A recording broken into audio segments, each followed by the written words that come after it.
So hello जी, कैसे हो सारे। This is Love Babbar and welcome to the channel code help. हम पहुंच चुके हमारे लेक्चर नंबर 102 पर। सेंचुरी कंप्लीट हो चुकी है और यहां पर एक अल्टीमेट सीरीज की शुरुआत करने हम जा रहे हैं। हम डायनामिक प्रोग्रामिंग की शुरुआत करने वाले हैं। डीपी सीरीज स्टार्ट करने जा रहे हैं। वीडियो में हम देखेंगे डीपी होता क्या है, एक छोटा एग्जाम्पल उठाएंगे, उसके थ्रू डिफरेंट मेथड्स के द्वारा ऑप्टिमाइज करते हुए एक अच्छा सोल्यूशन निकालेंगे।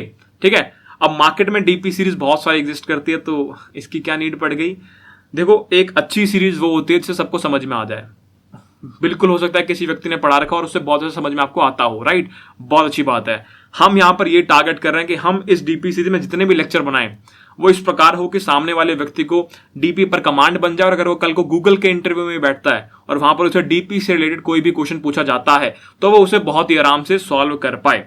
इससे पहले हम बहुत ही इंपॉर्टेंट और डिफिकल्ट कॉन्सेप्ट डिलीवर कर चुके हैं, जैसे कि पॉइंटर्स। C++ बहुत लोग कंफ्यूज होते हैं पॉइंटर्स के अंदर, वहां पे आके छोड़ देते हैं कि मुझसे कोडिंग नहीं होगी। हमने वो कवर किया, चेक कर लेना, लोग बता देंगे पॉइंटर किस लेवल पे हमने कवर किया था। अच्छे समझ सबको आ चुका है, ठीक है।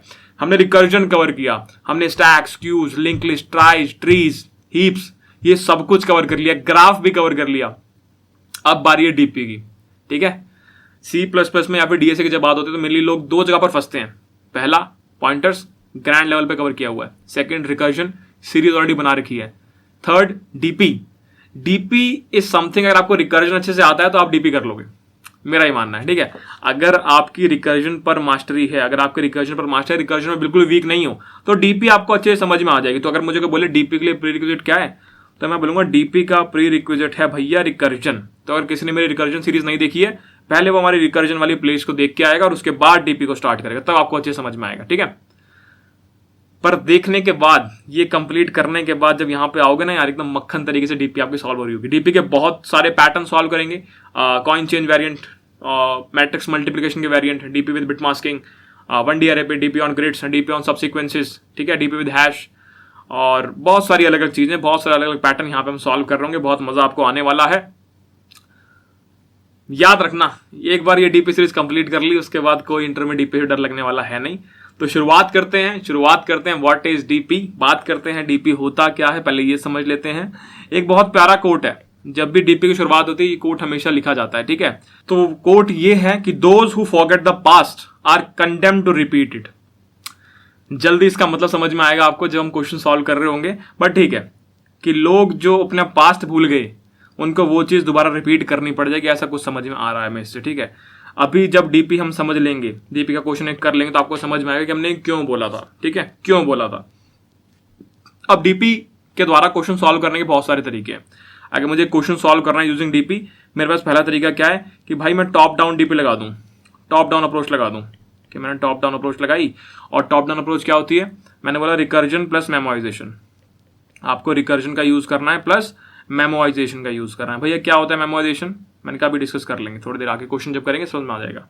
सेकंड अप्रोच क्या हो सकती है कि भैया बॉटम अप, ये बॉटम अप्रोच, ठीक है। इसमें क्या होता है, इसमें हम टैबुलेशन मेथड का यूज कर रहे होते हैं। इसमें हम टैबुलेशन मेथड का यूज कर रहे होते हैं, टेबल बना रहे होते हैं और उसके द्वारा चीजों को सॉल्व करने की कोशिश करते हैं, ठीक है। तो ये दो अप्रोच मेरे पास होती है जब मैं डीपी के द्वारा क्वेश्चन सॉल्व करने का सोच रहा होता हूं। दोनों हमें समझ में आ जाएगी। इन शॉर्ट, जब भी हम कोई क्वेश्चन यहाँ पे करने वाले हैं इस सीरीज के अंदर, जो भी कोई क्वेश्चन होने वाला है, वी विल मेक श्योर कि पहले हम उसको टॉप डाउन अप्रोच के द्वारा सॉल्व करें, फिर हम उसको बॉटम अप्रोच के द्वारा सॉल्व करें, और फिर उसमें स्पेस ऑप्टिमाइजेशन लगाएं, राइट, स्पेस ऑप्टिमाइजेशन लगाएं। This video sponsored by Crio. Crio the world's leading work experience based learning platform, जहां पर आप अपनी सॉफ्टवेयर स्किल्स को एनहांस कर सकते हैं और साथ ही साथ टॉप डेव जॉब्स भी ग्रैब कर सकते हैं। अनलाइक यूजुअल कोर्सेज, क्रायो में आप फुल स्टैक डेवलपमेंट या बैकएंड डेवलपमेंट सीखने वाले हैं, but by building industry level projects in a real developer environment. At the end of their programmes आप बहुत सारे प्रोजेक्ट्स बना चुके होंगे, जिससे आपका रिज्यूमे और इफेक्टिव हो जाएगा और एक स्ट्रॉन्ग गिटअप प्रोफाइल भी बन जाएगी। आप फुल स्टैक डेवलपमेंट में या बैकएंड डेवलपमेंट में क्या क्या टेक यूज करने वाले हैं वो सब भी आपको यहाँ पर विजिबल है, और साथ ही साथ आपको पर्सनलाइज्ड करियर असिस्टेंस भी मिलने वाली है, ताकि आपकी ड्रीम जॉब की डबल श्योरिटी हो। आपको करना क्या है, डिस्क्रिप्शन के अंदर मैं एक लिंक अटैच कर देता हूँ, उसको यूज करके आप maximum possible discount Crio programmes पर ले सकते हैं, और साथ ही साथ कुछ फ्री रिसोर्सेज को भी अनलॉक कर सकते हैं। तो फटाफट डिस्क्रिप्शन में जाएंगे, लिंक को यूज करेंगे, एक प्लेसमेंट ग्रैब करेंगे और मुझे पार्टी देंगे। धन्यवाद। जनरली पेड कोर्सेज में यहाँ तक होता नहीं है, एक ही तरीके से आपको सिखाएंगे, या तो ये सिखा दिया, या तो ये सिखा दिया और चलो बाय बाय टाटा। हम तीनों कवर कर रहे होंगे। हम तीनों कवर कर रहे होंगे। बात समझ में आती है? बहुत डिफरेंट पैटर्न्स कवर करूंगा ताकि आपकी ओवरऑल डीपी कवर हो जाए, ताकि कल को कोई सोल्यूशन आए, कोई क्वेश्चन आए तो आप समझ पाए अच्छा ये तो 5-7 पैटर्न है, इसमें से कौन सा लगाना चाहिए, लगाना क्या हो, सॉल्व हो गया। क्या बात समझ में आ रही है? Very good. तो इस प्रकार हमने डीपी के बारे में समझा कि 2 अप्रोच है सॉल्व करने की। इन डेप्थ तो भी जाएंगे, धीरे धीरे जाएंगे, क्या हो रहा है, कैसे हो रहा है, सब समझेंगे अभी, ठीक है। रिकर्जन पर मास्टरी होनी चाहिए, पर ये मैं आपको बोल रहा हूं बार बार, ठीक है। तो मैंने कहा चलो एक फटाफट क्वेश्चन उठाते हैं और उस क्वेश्चन के द्वारा इसको सॉल्व करने की कोशिश करते हैं। मैंने बोला लेट्स एक सिंपल सा क्वेश्चन मैंने उठाया जहां पे मैं फिबोनाकी सीरीज, मुझे पता है कुछ लोग उसको फिबोनाची बोलते हैं, ठीक है, मैं फिबोनाकी बोलता हूं, मैं फिबोनाकी ही बोलूंगा, बात समझ आती है। तो मैंने बोला कि मैं फिबोनाकी सीरीज की बात कर रहा हूं। कैसी होती है सीरीज? आपका स्टार्टिंग में 0 आता है, फिर 1 आता है, फिर 1 आता है, फिर 2 आता है, फिर 3 आता है, फिर 5 आता है, फिर 8 आता है, फिर 13 आता है, ऐसे करके कुछ होता है, ठीक है।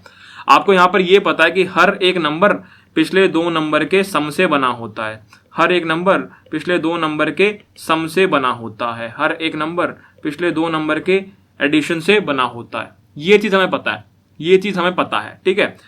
इस क्वेश्चन को ऑलरेडी हम रिकर्जन में भी सॉल्व कर चुके हैं। हमने क्या देखा था, हमें ये पता है कि यार कोई भी एक नंबर पिछले 2 नंबर से बना होता है। पिछला एक, ओके, अच्छे से लिखते हैं, पिछला एक, पिछला दूसरा ठीक है। तो चलो मजाक हो गया, बट ठीक है, इसको एक बार तो टेक्निकल टर्म्स के द्वारा डिस्कस करने की कोशिश करते हैं। मैंने बोला अगर मुझे लिखना है तो मैं किस प्रकार लिखूंगा। लेट्स से मैं लिखता हूं एफ ऑफ एन क्या दर्शाता है? एफ ऑफ एन दर्शाता है कि यार nth फिबोनाची नंबर, आपको फिबोनाची बोलना है वो बोल लेना, कोई फर्क नहीं पड़ता, जब तक आपको कॉन्सेप्ट आता तो कोई आपको कुछ नहीं बोलने वाला। nth फिबोनाची नंबर, मैंने बोला अगर मुझे nth फिबोनाची नंबर निकालना है तो वो किससे बनता है? आपने बोला पिछले वाले 2 से, या तो इससे बना है, मतलब इन दोनों के सम से बना है। अगर ये nth फिबोनाची नंबर है तो ये कौन सा नंबर होगा? ये n-1 होगा और ये n-2 होगा, राइट। तो मैं कह सकता हूं कि f ऑफ n यानी nth Fibonacci number is equals to f of n-1 plus f of n-2। क्या मैं इसको एक रिकर्सिव रिलेशन कह सकता हूं? क्या मैं इसको अपना रिकर्सिव रिलेशन मान सकता हूं? आपने बोला जी हाँ भैया, इसी प्रकार हमने सॉल्व किया था रिकर्जन के द्वारा, तो अभी सबसे पहली टेक्निक कौन सी देख रहे हैं हम? सबसे पहले हम टॉप डाउन अप्रोच देखने की कोशिश कर रहे हैं कि ठीक है, रिकर्जन का यूज करेंगे, मेमोराइजेशन का यूज करेंगे और सॉल्व करेंगे। फटाफट पहले रिकर्जन के द्वारा कोड लिखते हैं। मुझे याद है कि जब हमने इसका कोड लिखने बैठे थे तो हमने कोड को इस प्रकार लिखा हुआ था। हमने कोड इस प्रकार लिखा था कि यार ये आपका एफ ऑफ मैंने बोला ये आपका फंक्शन है, इसमें आपका एक नंबर आया है इंट n करके, और आपने ऐसे कुछ लिखा था कि यार अगर ये नंबर जो है, अगर n जो है इज इक्वल टू 1 है या फिर n जो है इज इक्वल टू 0 है तो रिटर्न n कर दो, ऐसा कुछ बोला था हमने, ठीक है। या फिर हमने ऐसे कुछ लिखा n less than equal to 1 में रिटर्न n कर देना, ठीक है, जो भी है। और इसका हमने लिखा था return f of n-1 plus f of n-2। इस प्रकार हमने कोड लिखा था लास्ट टाइम जब रिकर्जन का हम यूज कर रहे थे। तो ये तो रिकर्सिव कोड हो गया, ये तो रिकर्सिव इंप्लीमेंटेशन हो गई कि यार रिकर्जन के द्वारा मैंने इस प्रकार इंप्लीमेंटेशन की थी। ये हमें समझ में आ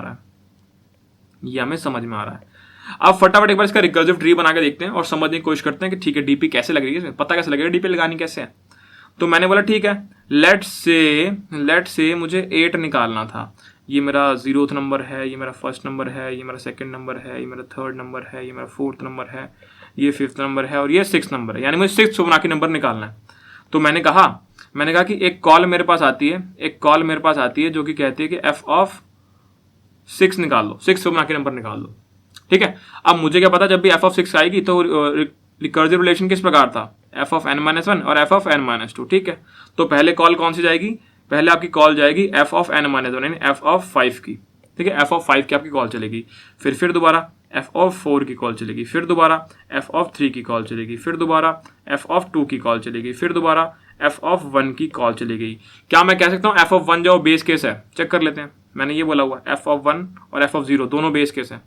तो मैंने कहा तुम्हारे पास ये बेस केस रीच हो गया और f ऑफ 1 के केस में तुमने क्या रिटर्न कर दिया? तुमने 1 रिटर्न कर दिया, वेरी गुड। फिर यहाँ पर तुम्हारी f ऑफ n-2 की कॉल गई यानी कि f ऑफ 0। क्या मैं कह सकता हूँ ये भी एक बेस केस है? जी हाँ, बिल्कुल एक बेस केस है। इसने क्या रिटर्न कर दिया? इसने 0 रिटर्न कर दिया। तो इन शॉर्ट यहां मुझे क्या पता लगे कि f ऑफ 2 कैसे बनेगा? f of 2 will be equal to 1 plus 0 that is 1, right. तो इसका मतलब सेकंड फिबोनाची नंबर क्या होगा? सेकंड फिबोनाची नंबर भी 1 होगा। यहाँ चेक कर लेते हैं। अरे हाँ यार, सेकंड फिबोनाची नंबर सही में 1 है, बिल्कुल सही बात है। तो सही चल रहा है, बिल्कुल सही चल रहा है, कोई इशू नहीं है। उसके बाद मैंने क्या बोला, चलो यहाँ से इस 1 को रिटर्न कर देता, तो मैंने इसको रिटर्न कर दिया 1। अब f ऑफ 3 ने n-2 वाली कॉल मारी तो ये आ गया f ऑफ 1। f ऑफ 1 जो होता है वो बेस केस होता है, उसने रिटर्न कर दिया 1। एफ ऑफ 3 की वैल्यू क्या हो गई 1 + 1 दैट इज 2, तो इसने रिटर्न कर दिया 2। अब इसके बाद एफ ऑफ 4 ने कॉल मारी n-2 वाली, यानी 4 - 2 यानी एफ ऑफ 2। अब मुझे तुम फटाफट ये बता दो मेरे दोस्त, क्या एफ ऑफ 2 जो है मुझे दोबारा यहां पर ये कैलकुलेट करना चाहिए कि एफ ऑफ 2 जो है इसने 1 को कॉल किया, एफ ऑफ 2 ने एफ ऑफ 0 को कॉल किया, ये क्या मुझे दोबारा चेक करना चाहिए? क्या मुझे दोबारा चेक करना चाहिए? भैया अब तक तो करते आ रहे थे। मैंने बोला अब नहीं करेंगे, मैंने बोला अब नहीं करेंगे। भैया क्यों नहीं करेंगे? मैंने बोला देखो एफ ऑफ 2 तुम यहां पर ऑलरेडी कैलकुलेट कर चुके हो, ऑलरेडी कैलकुलेट कर चुके हो, तो मैं दोबारा कैलकुलेट क्यों करूं? पागल थोड़ी हूं मैं, दोबारा कैलकुलेट क्यों करूं? मैं ऑलरेडी कैलकुलेट कर चुका हूं ना। तो मैंने बोला मुझे पता है एफ ऑफ 2 का जो सोल्यूशन है 1 आने वाला है, तो मैं नहीं कर रहा कॉल, मैं नहीं कर रहा कॉल। जैसे एफ ऑफ 2 आया मैंने सीधा बोल दिया इसका आंसर तो 1 है ना भाई, ये क्यों कॉल कर रहे हो? बात समझ में आई? थोड़ा बहुत समझ आया भैया, कोई बात नहीं। यहां से तुम्हारा 2 + 1 2 + 1 3 रिटर्न हो गया, 3 रिटर्न हो गया। अब एफ ऑफ 5 ने कॉल करी n-2 की, यानी एफ ऑफ 3 की। मुझे बताओ क्या मुझे एफ ऑफ 3 कॉल करना चाहिए? भाई बिल्कुल भी नहीं करना चाहिए। क्यों? क्योंकि एफ ऑफ 3 तो ऑलरेडी यहां कॉल हो चुका है, मुझे पता है एफ ऑफ 3 का आंसर 2 आता है, मुझे तो पता है। मैं दोबारा कॉल क्यों करूं? दोबारा कॉल करूंगा तो यहाँ एफ ऑफ 2 जाएगा, फिर यहाँ एफ ऑफ 1 जाएगा, फिर एफ ऑफ 2 के नीचे फिर दोबारा एफ ऑफ 1 जाएगा और यहाँ एफ ऑफ 0 जाएगा। तो जब मैं ये सारी प्रोसेसिंग करूंगा क्या मेरा टाइम वेस्ट नहीं हो रहा? क्या मेरा टाइम वेस्ट नहीं हो रहा? और मेरे को टाइम बचाना होता ना यार, मेरे को टाइम बचाना है, तो मैं ये सारी कॉल्स जो हैं ये सारी कॉल्स नहीं करने वाला, ये सारी कॉल्स नहीं करने वाला। बात समझ आती है? तो मुझे तो पता है ना ऑलरेडी एफ ऑफ 3 का आंसर क्या आने वाला है, मुझे तो ऑलरेडी पता है ये एफ ऑफ 3 का आंसर जो है वो 2 आने वाला। तो मैं सीधा बोलूंगा एफ ऑफ 3 ये तो पहले कैलकुलेट कर चुका हूं, तो इसका आंसर 2 भेज दो, 2 भेज दो। अगर आप ध्यान से देखो तो एक आपको टर्म मैं बताऊं तो आपको क्या दिख रहा है कि ओवरलैपिंग सब प्रॉब्लम्स दिख रही है यहां पे, ओवरलैपिंग सब प्रॉब्लम्स, ऐसा कुछ आपको दिखा कि यार ये भी एफ ऑफ 3 थी और ये भी एफ 3 कैलकुलेट करने को कह रहा है, यार ये भी एफ ऑफ 2 था और ये भी एफ ऑफ 2 कैलकुलेट करने को कह रहा है। इसी प्रकार जब मैं यहां पे कॉल करूंगा एफ ऑफ 4 की कॉल जाएगी, आपको दिखेगा कि यार ये भी एफ ऑफ 4 है और यहां भी एफ ऑफ 4 कैलकुलेट कर रहा है। तो मुझे बता रहा है कि ओवरलैपिंग सब प्रॉब्लम्स चल रही है भाई, यहां पे ओवरलैपिंग सब प्रॉब्लम्स चल रही है यहां पर। और डीपी में आपको कहा गया है कि डीपी आपको तब अप्लाई करनी होती है जब 2 कंडीशन सेटिस्फाई कर रही हो, कि आप एक बिगर प्रॉब्लम का ऑप्टिमम सोल्यूशन निकाल सकते हो using the optimal solution of its सब प्रॉब्लम्स। बिल्कुल सही, एफ ऑफ 6 निकाल सकता हूं मैं एफ ऑफ 5 और एफ ऑफ 4 के आंसर से। बात समझ आती है? जैसे यहां से मेरे पास क्या आंसर आ गया 3 + 2, यहां से 5 आ गया और मुझे पता है एफ ऑफ 4 का आंसर यहां से क्या पता लग रहा है कि एफ ऑफ 4 का आंसर 3 आने वाला है, इसने 3 रिटर्न कर दिया। तो मुझे पता लग गया कि एफ ऑफ 6 की वैल्यू 5 + 3 8 आने वाली है। चेक कर लेता हूं ऊपर जाके, 6 की वैल्यू 8 आ रही है, बिल्कुल सही चल रहा है कोड हमारा। ठीक है, तो मेरे को क्या समझ में आया, पहली कंडीशन के एक बिगर प्रॉब्लम का ऑप्टिमम सॉल्यूशन निकाल सकते हैं using the optimum solution of its सब प्रॉब्लम्स। बिल्कुल सही। एफ ऑफ 6 का आंसर हमने कैसे निकाला है? एफ ऑफ 6 का आंसर हमने निकाला है एफ ऑफ 5 का आंसर और एफ ऑफ 4 के आंसर को मर्ज करके, इन दोनों का ऑप्टिमम सॉल्यूशन मर्ज करके। तो पहली कंडीशन ये हो गई। और सेकंड कंडीशन कि आपके प्रॉब्लम के अंदर ओवरलैपिंग सब प्रॉब्लम्स होनी चाहिए, वो भी हमने देख लिया कि हाँ है एफ ऑफ 2 ये रहा, एफ ऑफ 2 ये रहा, एफ ऑफ 3 ये रहा, एफ ऑफ 3 ये रहा, एफ ऑफ 4 ये रहा, एफ ऑफ 4 ये रहा। तो ओवरलैपिंग सब प्रॉब्लम्स भी है। अगर ये दोनों कंडीशन आपकी ट्रू हो जाती तो आप उस क्वेश्चन के अंदर डीपी लगा सकते हैं, तो आप उस क्वेश्चन के अंदर डीपी लगा सकते हैं। क्या बात समझ आ रही है? इस प्रकार हम इस क्वेश्चन में डीपी लगा पाएंगे। बट सवाल ये भैया आपने बोल तो दिया कि यहाँ पे एफ ऑफ 3 निकाल लिया था तो यहाँ पे भी एफ ऑफ 3 की वैल्यू रिटर्न कर दूंगा, पर वो वैल्यू तो हमारे पास सेव नहीं है ना, वो सेव करनी पड़ेगी। मैंने बोला इसी को मेमोराइजेशन कहते हैं। जो तुमने मुझसे अभी कहा ना भैया यहाँ पे एफ ऑफ 3 की वैल्यू निकाली थी तो 2 आई थी, बट जब एफ ऑफ 3 यहाँ पे कैलकुलेट कर रहा हूं मेरे पास वो 2 सेव थोड़ी है कहीं पे। उस 2 को, उस सब प्रॉब्लम के 2 को सेव करना किसी जगह पर, उसी को मेमोराइजेशन कहते हैं। तो दोबारा समझते हैं, टॉप डाउन अप्रोच क्या कहती थी? टॉप डाउन अप्रोच कहती थी कि यार टॉप डाउन के अंदर रिकर्जन का यूज करना है, जो हमने अभी देख लिया रिकर्जन ट्री बना के, प्लस मेमोराइजेशन का यूज करना है, प्लस मेमोराइजेशन का यूज करना है। मेमोराइजेशन क्या कहती है? तो मेमोराइजेशन कहती है कि भैया स्टोर द वैल्यू ऑफ सब प्रॉब्लम्स इन एक मैप का यूज बेसिकली ज्यादा करते हैं, या फिर हमने किसी टेबल का यूज कर लिया। देख लेंगे कैसे समझ लेंगे कैसे, क्यों मैप लिखा है, क्यों टेबल के, समझ आ जाएगा। तो क्या बात समझ में आती है? मैंने बोला कि जब मैंने आपको कहा था कि यार यहाँ पे एफ ऑफ 4 ऑलरेडी कैलकुलेट कर रखा है, तो यहाँ पे एफ ऑफ 4 की कॉल जा रही है, तो यहाँ पे दोबारा कैलकुलेट मत करना, दोबारा ट्री मत बनाना, टाइम वेस्ट होगा। सीधा इसका आंसर रिटर्न कर देना। यहाँ से पता है इसका आंसर 3 आएगा, तो मैं सीधा आंसर यहाँ पे 3 रिटर्न कर देना। पर उसके लिए आंसर को सेव करना पड़ेगा कहीं पे, वहां पर मेरा मेमोराइजेशन काम में आता है, वहां पर मेरा मेमोराइजेशन काम पे आता है। तो मैं क्या कहता हूं कि जब भी मेरा कोई आंसर निकल जाता है, लेट्स से कि ये मैंने एक डेटा स्ट्रक्चर ले रखा है, ये मैंने एक डेटा स्ट्रक्चर ले लिया, इस प्रकार का ये डाटा स्ट्रक्चर है। इसमें तुम्हारी मेमोराइजेशन करने वाले हैं, इसमें तुम्हारी मेमोराइजेशन करने वाले हैं। लेट्स से जैसे मेरा आंसर f(2) निकल गया तो मैंने बोला कि भाई 2 का आंसर जो है ना वो क्या है, वो 1 है, सेव कर लिया। फिर मैं यहाँ पे 3 का आंसर निकाला, 3 का आंसर जो है भैया वो क्या है, 3 का आंसर 2 है, ठीक है, ये भी सेव कर लिया। फिर यहाँ 4 का आंसर निकाला, 4 का आंसर क्या है भाई, 4 का आंसर 3 है। तो जब यहाँ पर 4 का आंसर निकालने की नीड पड़ी, मैंने पहले चेक कर लिया भाई 4 का आंसर निकला हुआ है क्या पहले से, आपने हाँ 4 का आंसर तो पता है मुझे क्या है 3, यहाँ से 3 उठा के फटाफट यहाँ भेज दिया। समझ आ रहा है? तो डीपी टॉप डाउन अप्रोच में क्या होता है, रिकर्सिव ट्री या रिकर्जन के द्वारा सॉल्व करने की कोशिश कर रहे हैं और ओवरलैपिंग सब प्रॉब्लम्स के केस में दोबारा कैलकुलेट नहीं करेंगे, रिकम्प्यूट नहीं करेंगे। जो सोल्यूशन ऑलरेडी पड़ा हुआ है, सेव पड़ा हुआ है किसी डेटा स्ट्रक्चर के अंदर, उसको यूज करके रिटर्न कर देंगे। क्या बात समझ में आती है? कोड में समझते हैं क्या होगा, कोड वाइज समझते हैं भैया, कोड में समझाओ फिर समझ में अच्छे से आएगा। मैंने कहा ठीक है, पहले फटाफट बताओ इस प्रॉब्लम के अंदर कितने वेरिएबल्स हैं, कितने वेरिएबल्स हैं भैया, एक ही तो है, एक ही तो है, बस ये देखो एक ही वेरिएबल जा रहा है, एक ही वेरिएबल जा रहा है, एक ही वेरिएबल जा रहा है, एक ही वेरिएबल जा रहा है, एक ही वेरिएबल जा रहा है, एक ही जा रहा है, एक ही जा रहा है, एक ही जा रहा है। तो क्या मैं कह सकता हूँ मैं 1D टेबल बना सकता हूँ? क्या मैं यहाँ पे 1D टेबल बना सकता हूँ? ठीक है, समझने की कोशिश करते हैं कैसे, समझने की कोशिश करते हैं कैसे। जैसे ये तो मैंने तुम्हें मैपिंग समझा दी थी, इसको एक बार दोबारा समझने की कोशिश करते हैं कैसे। अच्छा ट्री बनाता हूँ दोबारा और फिर समझते हैं। मैंने कहा कि तुम्हारा ये f(6) होगा, f(6) ने जो है तुम्हारे f(5) को कॉल किया होगा, इसने तुम्हारे f(4) को कॉल किया होगा, इसने तुम्हारे f(3) को कॉल किया होगा, इसने f(2) को कॉल किया होगा, इसने f(1) को कॉल किया होगा, इसने यहाँ से रिटर्न कर दिया 1, फिर उसके बाद वापस इसने f(0) को कॉल किया होगा, इसने यहाँ से रिटर्न कर दिया 0, ठीक है, 1 + 0 1, इसने रिटर्न कर दिया 1, फिर वापस इसने f(2) को कॉल f(1) को कॉल किया होगा, इसने रिटर्न कर दिया 1, f(3) की वैल्यू क्या हो गई, f(3) की वैल्यू क्या हो गई 2, 1 + 1 2 होता है, इसने 2 रिटर्न कर दिया।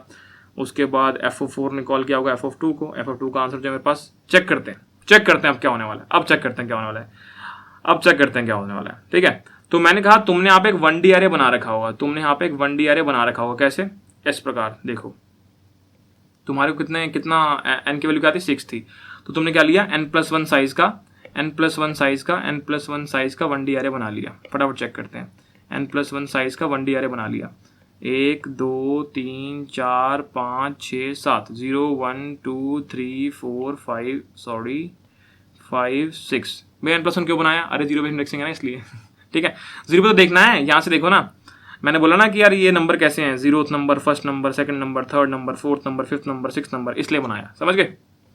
0th पे बना के नंबर भी होता है ना इसलिए। अब मैंने क्या बोला कि मुझे स्टार्टिंग के अंदर लेट से इन सब के अंदर -1 पड़ा हुआ है, स्टार्टिंग के अंदर लेट से इन सब के अंदर -1 पड़ा हुआ है, -1 पड़ा हुआ है, ये बात समझ में आती है। फिर मैंने बोला जब मैं f(2) कैलकुलेट करने आया था तो मुझे क्या मिला 1 + 0 मिला, तो मैंने क्या किया 2 के लिए आंसर काट के फटाफट 1 + 0 दैट इज 1 यहाँ पे डाल दिया, बढ़िया। फिर मैं जब f(3) कैलकुलेट करने आया था मुझे क्या मिला 1 + 1 यानी 2, तो मैंने इसको भी 2 कर दिया। फिर उसके बाद f(4) जब कॉल करने गया, इसके लिए f(2) निकालना है, मैंने चेक किया क्या f(2) में कोई वैल्यू पड़ी है जो कि -1 के इक्वल ना हो, आपने बोला जी हाँ यहाँ 1 पड़ा है, तो आपने सिंपल इस 1 को उठाया और यहाँ से रिटर्न कर दिया। f(4) की वैल्यू आ गई 2 + 1 3, आपने वहाँ पे 3 सेट कर दिया, अब आपने इसको 3 रिटर्न कर दिया। f(4) ने कॉल करी f(3) को, आपने 3 में चेक किया आंसर है 2 है जी, आपने 2 यहाँ से रिटर्न कर दिया, आपको कॉल ही नहीं मारनी पड़ी आगे, 3 + 2 5, आपने 5 यहाँ रिटर्न कर दिया। f(6) ने कॉल करी f(4) को, आपने चेक किया 4 में क्या पड़ा है, 4 में 3 पड़ा, आपने 3 रिटर्न कर दिया और आपका ये 8 रिटर्न हो जाएगा। f(6) की वैल्यू अपडेट कर देना, जब 5 की वैल्यू थी जो कि 3 + 2 आई थी वो अपडेट कर देना, और जब 6 की वैल्यू थी 5 + 3 आई थी उसको अपडेट कर देना। इस प्रकार आपने आंसर निकाल लिया। बात समझ में आ रही है? वो ये जो 1D अरे क्यों लिया गया है, इस 1D अरे को आप बोल दो DP अरे, इसको बोल दो DP अरे, जो तुम्हारा मन करे, DP अरे बोल दो, यूटिल अरे बोल दो, फिबोनाची अरे बोल दो, जैसे तुम्हारा मन करे, जो मर्जी नाम ले लो, ठीक है। तो कोड में क्या चीज करनी है भैया ये बता दो, ठीक है। मैंने बोला पहला स्टेप क्या है, पहला स्टेप तुमने ये कर दिया कि मैं इस DP अरे को क्रिएट कर दूंगा, n+1 साइज का DP अरे, ठीक है भैया समझ गए। सेकंड स्टेप बहुत सिंपल है, अभी तक हम इसको सीधा डायरेक्टली रिटर्न कर थे सम करके, हमें क्या करना है, हम इसको स्टोर करना है, पहले स्टोर कर लूँ आंसर को फिर रिटर्न कर लूंगा। ध्यान से देखते हैं कैसे। मैंने बोला जब f(2) मेरा निकल गया था 1 और 0, मैंने पहले स्टोर कर लिया था इसको यहाँ पे ऐसे, और फिर मैंने इसको रिटर्न कर लिया था, ठीक है। इसका मतलब पहले स्टोर करना है, तो मैंने रिटर्न को यहाँ से हटाया और यहाँ पे लिख दिया DP of n = 2, ये हो गया, और फिर मैं रिटर्न कर दूंगा। लो ये तुम्हारा सेकंड स्टेप हो गया, ये भी हो गया। थर्ड स्टेप क्या है, मैंने बोला कि जब तुम यहाँ पर पहुंचे थे f(2) पे, तुमने पहले एक बार चेक किया था कि f(2) के अंदर कोई वैल्यू पड़ी है, अगर वैल्यू पड़ी तो वो रिटर्न कर दूंगा, ओके। थर्ड स्टेप तुम्हारा क्या होगा कि बेस केस के बाद, ये मेरा बेस केस था, इसके बाद यानी यहाँ पर क्या लिख दूंगा, यहाँ पे मैं चेक कर लूंगा यार, अगर DP of n जो है नॉट इक्वल टू -1 है तो बेटा ऐसा करो, रिटर्न कर दो। आगे मतलब रिकर्सिव कॉल मारने की नीड नहीं है, तुमने पहले से कैलकुलेट कर रखा है ये, तो इसको फटाफट रिटर्न कर दो। ये तुम्हारा स्टेप नंबर 3 है। तो इस प्रकार तुमने एक रिकर्सिव सॉल्यूशन को चेंज कर दिया किसके अंदर, एक डीपी सॉल्यूशन में। तुमने कौन सी अप्रोच यूज करी है, तुमने टॉप डाउन अप्रोच यूज करी, जिसको हम क्या बोलते हैं, जिसको हम बोलते हैं रिकर्जन। पहले रिकर्जन लिखा होता प्लस मेमोइजेशन। तुम्हें क्या बताया था कि मेमोइजेशन में हम क्या करते हैं, स्टोर करते हैं सब प्रॉब्लम की सारी वैल्यूज को, आंसर्स को इन अ टेबल या फिर एक मैप। तो मैंने यहाँ पर एक टेबल बना लिया, 1D एरे बना लिया और उसके अंदर मैंने सब प्रॉब्लम्स के आंसर को स्टोर कर लिया। तो ये एक तरीका, ये आपका पहला सॉल्यूशन टॉप डाउन अप्रोच के द्वारा हो चुका है। फटाफट इसको कोड करते हैं और देखते हैं कि चलता भी है या बस ऐसे ही। चलो क्वेश्चन मेरे सामने ये रहा, तो फटाफट कोड लिखते हैं। हमें यहाँ पे बोला हुआ है क्वेश्चन, तो हमने ठीक है, तो फटाफट कोड करते हैं। हमने बोला कि nth फिबोनाची नंबर इस प्रकार निकाला जाता है और आपको nth फिबोनाची नंबर प्रिंट करना है। ठीक है, तो हमने क्या किया, हमने बोला कि इंट n ले लो भैया, सी यानी इनपुट करा लो उसको, सी इन n, और फिर हमने अपना डीपी वाला एरे बना लिया, vector int of DP, size दे दिया उसका n+1, और हमने बोला इसको इनिशियलाइज कर लो -1 के साथ। ठीक है, dp ऑफ i -1। चलो इसका हमने बोला कि कॉल कर दो आपके फंक्शन को, उसके अंदर हमने n भेजा हुआ है और dp array भेजा हुआ है। जो भी आंसर आएगा उसको प्रिंट कराना है, तो उसको सी आउट कर दिया, बहुत बढ़िया। ठीक है, रिटर्न 0। मैंने बोला इसके बाद कि चलो ये रहा मेरा इंट फिब वाला फंक्शन, मैंने इसके अंदर भेजा हुआ इंट और मेरा vector of DP by reference. मैंने बोला बेस केस लिख दो। बेस केस आपको सबको पता है कि if n is less than equal to 1, तो ऐसा करो बेटा, रिटर्न n कर दो। ठीक है, और फिर इसके बाद मैंने क्या बोला था, रिकर्जन के अंदर कैसे कोड लिखेंगे, ऐसे कोड लिखेंगे, रिटर्न कर देंगे fib of n-1 plus fib of n-2। ठीक है, इस प्रकार। अब इसको डीपी में अगर चेंज करना तो क्या करना पड़ेगा, आपको पहले इसको रिटर्न को हटा के डीपी ऑफ n को इनके इक्वल करना पड़ेगा। बहुत बढ़िया, और फिर रिटर्न डीपी कर देंगे। ठीक है, चलो तो स्टेप 1 तो आपने यहाँ कर रखा है डीपी में क्रिएट करने का, स्टेप 1 ये रहा। ठीक है, स्टेप 2 डीपी क्रिएट करने का, स्टेप 2 ये रहा। और स्टेप 3 क्या होता है, बेस केस के बाद आपको चेक करना है, अगर आंसर ऑलरेडी अवेलेबल है तो फटाफट अपना आंसर रिटर्न करा दो। तो आपने बोला if DP of n is not equal to -1, इसको रिटर्न कर दो भैया, रिटर्न डीपी ऑफ n। इसको वर्णन कर लेते हैं, वो कह रहा है वेक्टर को इंक्लूड कर लो, हमने वेक्टर को इंक्लूड कर लिया, वो कहता है कहाँ पे गड़बड़ है, वो कह रहा है जब आपकी कॉल है उसके अंदर डीपी तो पास करो, हमने वो कर दिया और ये सारे करेक्ट आंसर आ गए। मैंने एक बार सबमिट करके देखा और करेक्ट आंसर आ रहा है। फटाफट चेक करते हैं इस सोल्यूशन में टाइम कॉम्प्लेक्सिटी और स्पेस कॉम्प्लेक्सिटी क्या है। अगर मैं टाइम कॉम्प्लेक्सिटी की यहाँ पर बात करूँ तो पहली चीज क्या समझ में आती है कि एक बार आपने 6 के लिए कॉल किया, 6 के बाद 5 पे गए, 4 पे गए, 3 पे गए, 2 पे गए, 1 पे गए और 0 पे गए, तो यानी सारे नंबर n तक विजिट हो गए। फिर जब रिटर्न करते हो 3 के बाद आगे जाने की कोशिश करते हो, पर वो प्रॉब्लम ऑलरेडी सॉल्व हुई पड़ी है, तो आंसर मिल जाएगा आपको इसके अंदर ही। फिर उसके बाद वापस जाके आप यहाँ इसको सॉल्व करने की कोशिश करते हो, वो प्रॉब्लम ऑलरेडी सॉल्व हुई पड़ी है, तो आपको आंसर फिर दोबारा मिल जाएगा। इन शॉर्ट आप क्या कर रहे हो पूरे सोल्यूशन के अंदर, इन शॉर्ट आप पूरे रिकर्सिव ट्री के अंदर इन सब के लिए वैल्यूज निकाल रहे हो, और इन सब की वैल्यूज कैसे निकलेगी, O ऑफ n के अंदर। तो आपकी टाइम कॉम्प्लेक्सिटी क्या होगी, O ऑफ n हो गई। Very good.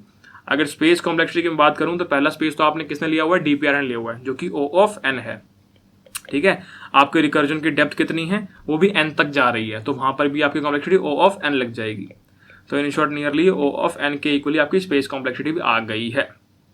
तो इस प्रकार आपका ये रिकर्सिव प्लस मेमोइजेशन वाली डीपी का सॉल्यूशन हो गया। अब बात करते हैं टैबुलेशन। लेट्स से मुझे इसको टैबुलेशन में कन्वर्ट करना होता, तब मैं क्या करता। अभी जो कोड मेरे सामने है वो इस प्रकार का है कि ये रहा मेरा फंक्शन, यहाँ पे n आया है, यहाँ पे डीपी आई है, यहाँ मैंने लिख दिया कि यार if n less than equal to 1 return कर दो। फिर मैंने बोला कि if DP of i not equal to -1 return कर दो। i नहीं है, सॉरी n है। और फिर मैंने बोला कि डीपी ऑफ n जो है वो इक्वल है आपके function call of n-1 plus n-2, return कर दो। अब इसको मुझे टैबुलेशन में कन्वर्ट करना है। इसको मुझे बॉटम अप अप्रोच में कन्वर्ट करना है। किस प्रकार में कन्वर्ट करने वाला हूं, फटाफट चेक कर लेते हैं। किस प्रकार में कन्वर्ट करने वाला हूं, फटाफट चेक कर लेते हैं। पहला स्टेप क्या है हमारा, पहला स्टेप क्या है, बॉटम अप्रोच में अगर मुझे कन्वर्ट करना है, लेट्स से कि ये मेरा फिब है और लेट्स से कि ये मेरा एन आया है, मुझे कोड लिखना है। पहला स्टेप क्या है, इसके बेस केस चेक कर लो। पहला स्टेप क्या है कि बेस केस चेक करो, बेस केस चेक करो। बेस केस से आपको क्या पता लग रहा है कि यार अगर n जो है इक्वल टू 1 होता तो आपका आंसर 1 आता, ठीक है। अगर n जो इक्वल टू 0 होता तो आपका आंसर 0 आता। नेगेटिव के लिए तो कॉल जानी नहीं वाली है ना, वहीं रुक जाते हैं ऑलरेडी, हम वहीं रुक जाते हैं, नेगेटिव कॉल जाती नहीं है। तो हमने पहले भी देखा था सेम चीज यहाँ पे लिखा हुआ था कि या तो 1 या तो 0 लिखा हुआ था ऑलरेडी, ठीक है। तो क्या मैं ये कह सकता हूँ, क्या मैं ये कह सकता हूँ कि डीपी ऑफ 1 जो है वो 1 हो गया इस चीज से कि फर्स्ट फिबोनाची नंबर 1 है। क्या मैं कह सकता हूँ कि 0 फिबोनाची नंबर जो है वो 0 है। ये दो चीजें मुझे पता लग गई आपके बेस केस से, ये दो चीजें मुझे पता लग गई आपके बेस केस से। तो मेरा 0th स्टेप क्या हो गया, मेरा 0th स्टेप हो गया कि पहले डीपी वाला एरे क्रिएट करना है, डीपी वाला एरे क्रिएट करना है, ठीक है। फिर मेरा फर्स्ट स्टेप क्या हो गया कि बेस केस चेक करके वहां से ये कंडीशंस आप ऐसे लिख देंगे, ठीक है। ये वाला काम भी आपका हो गया, यहाँ पे 1 आएगा और यहाँ पे 0 आएगा, ठीक है। और थर्ड स्टेप क्या है, थर्ड स्टेप क्या है, ये बहुत आसान है। थर्ड स्टेप में कुछ भी नहीं करना, आपको बस ये जो लिखा हुआ है फिब, इसको डीपी में कन्वर्ट कर देना, ये जो रिकर्सिव कॉल है इसको डीपी में कन्वर्ट कर देना। इन शॉर्ट अब ध्यान से देखो हो क्या रहा है, n जो है अगर वो 0 हुआ, अगर वो 1 हुआ तो वो चीज आप ऑलरेडी सेट कर चुके हो। आपकी रिकर्सिव कॉल जो जा रही थी किस केस में जाती, ये कॉल जाती है तो 2 में या 3 में या 4 में या 5 में या 6 में या 7 में या फिर उसके आगे, समझ में आई। आपका अगर n 0 होता, आपका n कहां से कहां तक हो सकता है, 0 से लेके n तक हो सकता है। अब 0 और 1 वाला केस तो मुझे पता है कि ये बेस केस है, और इसके आगे वाला 2 से लेके जो n वाला केस है इसके लिए आप रिकर्सिव कॉल मार रहे थे, ये बात सही है। इसी को मुझे कन्वर्ट करना है, तो मैंने बोला कि पहला काम क्या है, पहला काम मैं अपना डीपी वाला एरे बना लेता हूं। तो मैंने अपना डीपी वाला एरे बना लिया, ठीक है, डीपी वाला एरे बना लिया, वेक्टर बना लिया, मैप बना लिया, जो तुम्हें सही लगे वैसे बना लो। पहला काम हो गया। दूसरा काम क्या है, इनिशियल वैल्यूज डाल दो इसके अंदर। डीपी ऑफ 1 जो है वो 1 है और डीपी ऑफ 0 जो है वो 0 है, ये भी समझ में आ गया। इसके बाद मैंने क्या बोला, थर्ड स्टेप क्या है, आपने चेक कर लिया तो मेरी रिकर्सिव कॉल थी कहां से कहां तक जा रही थी, रिकर्सिव कॉल 2 से लेके n तक जा रही थी। तो मैंने बोला कि एक फॉर लूप चला दो, int i is equal to 2, i less than equal to n, i plus plus. उसके अंदर क्या करना है, मैंने बोला कुछ नहीं, जो भी आपका रिकर्सिव कॉल थी उसमें डीपी लिख देना बस, कि भाई DP of i is equals to DP of i minus 1 plus DP of i minus 2। हो गया खत्म, रिटर्न कर दो answer, return DP of n, खत्म। बना लिया आपने टैबुलेशन मेथड, बना लिया आपने बॉटम अप अप्रोच। आसान था, बहुत आसान था, कुछ भी नहीं करा। ध्यान से दोबारा क्या किया हमने बोला पहला काम अपना डीपी एरे क्रिएट करो, ठीक है जी, कर दिया। सेकंड काम, इसके बेस केस को पकड़ो, एनालाइज करो और इनिशियल वैल्यूज अपने डीपी एरे में डाल दो, डाल दिया, वेरी गुड, ये भी हो गया, सेकंड स्टेप खत्म। थर्ड काम, आपको क्या करना है, इस फिब को हटा के डीपी लिखना है, इस फिब को हटा के डीपी लिखना है, बस ये चेक करना पड़ेगा कहां से कहां तक। फोर लूप तो आपको लगाना पड़ेगा, बट कहां से कहां तक चेक करना है। तो मुझे पता कि 0 और 1 के लिए ये है, और बाकी बचा क्या, 2 से लेकर n तक का बचा, तो मैंने 2 से लेकर n तक का लूप चला दिया और यही एक्सप्रेशन को पूरे के पूरे को लिख दिया। अब फटाफट ड्राई रन करते हैं, हुआ क्या होगा यहाँ पे, ठीक है। लेट्स से मुझे 6 फिबोनाची नंबर निकालना है, लेट्स से मुझे 6 फिबोनाची नंबर निकालना है। तो ये मेरा एरे बन गया, अच्छा सा बनाता हूँ नीचे जाके ना, ये मेरा एरे बन गया, इसके अंदर 6 फिबोनाची नंबर निकालना, 7 साइज का एरे बनेगा, 3 4 5 6 7। तो मैंने कहा इंडेक्स लिख दो, 0 1 2 3 4 5 6। आपने सबसे पहले बोला एरे बनाओ, मैंने बना दिया, जिसका नाम डीपी रख दिया। आपने बोला 0 में 0 डालो, 1 में 1 डालो, तो मैंने 0 में 0 डाल दिया और 1 में 1 डाल दिया, ये भी हो गया, ये भी हो गया। आपने 2 इंडेक्स से स्टार्ट करो, यानी i को यहाँ पर लगाओ और यहाँ से यहाँ तक जाना, ठीक है। क्या करना, DP of i is equal DP of i minus 1 plus i minus 2। तो यानी 2 का आंसर कैसे निकलेगा, इन दोनों को प्लस करके, 0 प्लस 1 1 आ गया। 3 का आंसर कैसे निकलेगा, इन दोनों को प्लस करके, 1 प्लस 1 2 आ गया। 4 का आंसर कैसे निकलेगा, इनको प्लस करके, 1 प्लस 2 3 आ गया।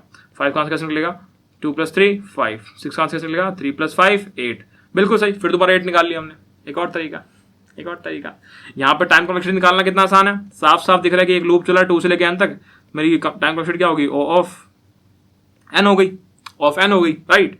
और स्पेस कॉम्प्लेक्सिटी क्या हो गई, यहाँ पे, यहाँ रिकर्सिव कॉल तो है नहीं, तो स्पेस सिर्फ आपने यहाँ पर लिया हुआ है जो कि O ऑफ n प्लस 1 है, यानी O ऑफ n यहाँ बोल सकता हूँ, राइट। इसकी स्पेस कॉम्प्लेक्सिटी पिछले वाले सोल्यूशन से तो अच्छी है, वहां पे 2 बार ले रहे थे ना स्पेस, बट यहाँ पिछले वाले से तो अच्छी है, अच्छा सोल्यूशन है, मजा आया, अच्छा लगा। 2 चीजें हम देख चुके हैं दोस्त अब तक, 2 चीजें अब तक हम देख चुके हैं। हमने सीख लिया कि यार ये टॉप डाउन अप्रोच किस प्रकार होगी, हमने सीख लिया कि यार बॉटम अप्रोच किस प्रकार होगी। अब बात करते हैं स्पेस ऑप्टिमाइजेशन की। यहाँ पे किस चीज की नीड है स्पेस ऑप्टिमाइजेशन के लिए, यहां थोड़ी सी ब्रेन स्टॉर्मिंग की नीड है, यहां थोड़ी ब्रेन स्टॉर्मिंग की नीड है। हमें अब तक क्या दिखा, हमें दिखा कि कोई भी वैल्यू जो है 0 1 1 2 3 5 8 ऐसा करके कोई भी एक वैल्यू जो है वो किस पे डिपेंडेंट है, उसके पीछे वाले 2 नंबर पे डिपेंडेंट है। कोई भी नंबर जो है पीछे वाले 2 नंबर पे डिपेंडेंट है, ठीक है। एक बार फटाफट जो कोड हमने अभी सोचा है, जो हमने अभी जस्ट देखा, उसको लिख लेते हैं, उसको लिख के एक बार चेक कर लेते हैं, ठीक है। तो हमने कहा कि एक बार फटाफट इसको मैं हटा देता हूँ। अभी तो हम टेबुलेशन वाला कोड कर रहे हैं। मैंने बोला इंट n CNN, पहला स्टेप क्या था,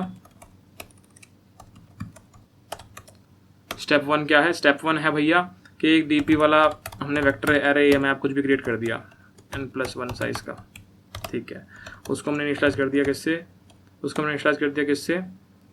ठीक है। ये तो करने की नीड ही नहीं है। सेकंड स्टेप क्या था, सेकंड स्टेप था बेस केस को ऑब्जर्व करो, और हमने बोला कि डीपी ऑफ 1 जो है वो 1 के इक्वल है और डीपी ऑफ 0 जो है वो 0 के इक्वल है। ये हो गया। थर्ड स्टेप क्या था, कुछ भी नहीं है, अपना फॉर लूप चलाओ और रिकर्सिव रिलेशन कन्वर्ट कर देना। हमने बोला int i is equals to 2, i less than equal to n, i plus plus क्या करना है, dp of i is equals to dp of i minus 1 plus dp of i minus 2। ये लो, ये भी हो गया। रिटर्न कर देना dp of n, sorry return नहीं करना है यहाँ पे सी आउट करना है बस। एक बार चला के देख लेते हैं चलता है कि नहीं। उसने बोला वेक्टर कहाँ से आ गया, मैंने बोला हर बार सेम गलती करता हूं मैंने बोला अब ट्राई करो, उसमें करेक्ट आंसर, मैंने बोला सबमिट करके देखो, करेक्ट आंसर, ठीक है। तो ये था आपका टैबुलेशन वाला कोड। अब बात कर रहे हैं स्पेस ऑप्टिमाइजेशन की। स्पेस ऑप्टिमाइजेशन किस प्रकार करना है, मैंने बोला ये भी आसान है। थोड़ी सी ब्रेनस्टॉर्मिंग करी, हमें क्या पता, कोई भी नंबर जो है, लेट्स से कि ये मेरा करंट नंबर है, किस पे डिपेंडेंट है, ये मेरे पिछले 2 नंबर पे डिपेंडेंट है। इसको मैंने बोल दिया ये आपका हो गया प्रीवियस 1 और ये आपका हो गया प्रीवियस 2। क्या मैं ये कह सकता हूं कि मेरा करंट जो है हमेशा क्या होगा, प्रीवियस 1 प्लस प्रीवियस 2 होगा, और जब मैं आगे बढ़ जाऊंगा तो करंट मेरा यहां पे आ गया, उसी प्रकार मेरा प्रीवियस 1 आगे बढ़ गया, उसी प्रकार में प्रीवियस 2 भी आगे बढ़ गया होगा, तो फिर दोबारा वही कह सकता हूं, सेम फॉर्मूला अप्लाई कर जाएगा। इन शॉर्ट अगर मैं इस लास्ट सोल्यूशन को देखूं जो हमने लिखा हुआ है, इसमें ऑप्टिमाइजेशन की जा सकती है, और मैं कह सकता हूं कि इस डीपी ऑफ 1 को हटाओ, इसको बोल दो प्रीवियस ऑफ 1 एक वेरिएबल, डीपी ऑफ 0 को हटाओ, इसको बोलो प्रीवियस ऑफ 2 एक और वेरिएबल, ठीक है। ये बनाने की नीड ही नहीं थी, और आपने क्या करना है, आपने यहाँ पे इसको बोल देना है करंट नंबर, ठीक है, और यहाँ आपने इसको बोलना है प्रीवियस 1 नंबर, इसको बोलना है प्रीवियस 2 नंबर, और यहाँ पर अपना प्रीवियस 1 नंबर रिटर्न कर देना। क्या मैंने पूरी की पूरी गेम से वेरिएबल से सॉल्व नहीं कर दी, सिर्फ वेरिएबल सॉल्व नहीं कर दी, ठीक है। यहाँ पर थोड़ा शिफ्टिंग का लॉजिक भी आएगा, वो लिख देंगे अभी कोड करते हुए, बट ठीक है, समझ में आ रहा है। शिफ्टिंग का लॉजिक क्या है भैया, अरे बहुत सिंपल है, आपका जो प्रीवियस 2 है वो इक्वल हो जाएगा प्रीवियस 1 के, यानी कि प्रीवियस 2 को एक आगे बढ़ा दिया, और उसके बाद प्रीवियस जो 1 है वो इक्वल हो जाएगा आपके करंट के, ठीक है। तो इस प्रकार आपने दोनों को आगे बढ़ा दिया होगा, अगले आइटरेशन में करंट भी आगे बढ़ जाएगा। तो इस वाले कोड को फटाफट लिख के देखते हैं। मैंने क्या बोला कि मुझे इसकी नीड थी नहीं, तो मैंने ये हटा, तो फटाफट कोड कर लेते हैं।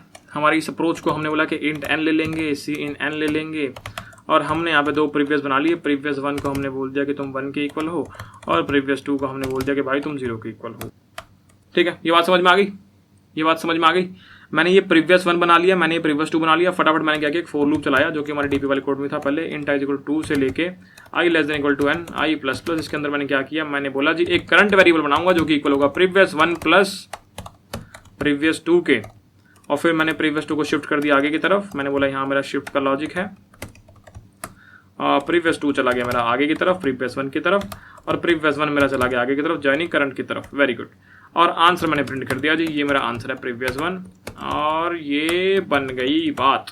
तो मैंने ये रन कोड कर दिया, सारे करेक्ट आंसर आ गए, बहुत बढ़िया। एक बार सबमिट करते हैं।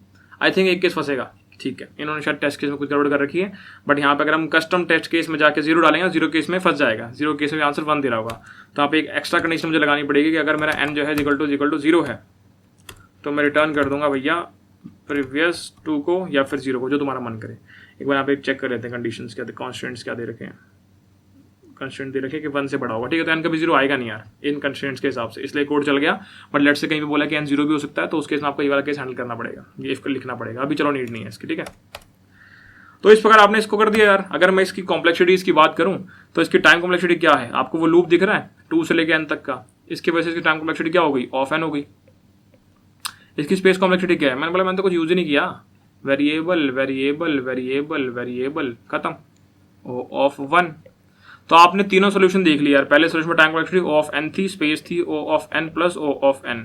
दूसरे में time complexity O of n थी, स्पेस था ओ ऑफ n। तीसरे में time complexity O of n थी और स्पेस था ओ ऑफ 1।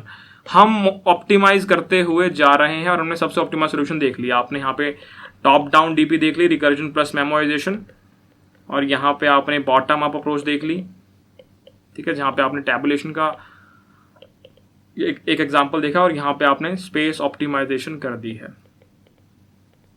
तो इस प्रकार आपने ये क्वेश्चन सॉल्व कर लिया है और आपको एक छोटा सा प्यारा सा डीपी का स्वाद मिल गया कि डीपी होती क्या। डीपी बहुत आसान है मेरे दोस्त, डीपी बहुत आसान है मेरे दोस्त, प्रोवाइडेड कि आपको रिकर्जन आता है। सारी गेम ही 2 चीजों पर टिकी है यार पूरे डीएसए के अंदर। पहला पॉइंटर्स, अगर सी प्लस की बात कर रहा हूँ, पहला पॉइंटर, सेकंड रिकर्जन। अगर ये 2 टॉपिक कर लिया आपने, सब आ गया आपको यार। रिकर्जन ही तो लिंक लिस्ट में यूज होगा, रिकर्जन तो ट्रीज में यूज होगा, रिकर्जन तो बाकी सारे कॉन्सेप्ट में यूज होगा।